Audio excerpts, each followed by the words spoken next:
Setelah optimisme diungkapkan media blogger tim bola voli Daejeon Jeonju Raspak Park Eun-ji jelang bergulirnya Liga Voli Korea musim 2024-2025.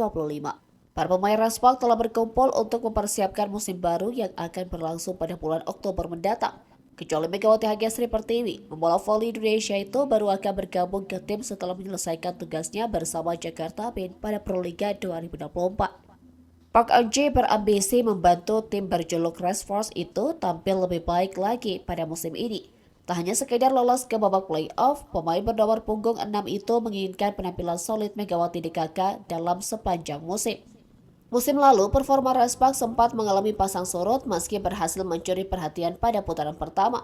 Mereka berhasil mengalahkan salah satu kandidat juara yakni Asian Hongkong Lightning Spider. Namun penampilan mereka mengalami penurunan drastis pada 3 putaran berturut-turut setelahnya. Raspak bahkan pernah hanya mencatatkan 2 kali kemenangan dari 12 pertandingan. Situasi rumit tersebut ingin dihindari oleh para pemain Raspak pada Liga Voli Korea musim 2024-2025. Park Eun-ji memiliki target khusus dalam hal pencapaian block point. Park senang bisa kembali melanjutkan perjuangannya bersama Megawati DKK setelah sempat berstatus pemain bebas transfer pada akhir musim lalu.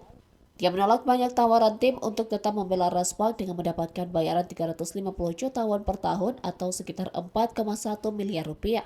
Selain itu, Park juga merasa hubungan antara pemain dan pelatih terjalin sangat baik di Raspak.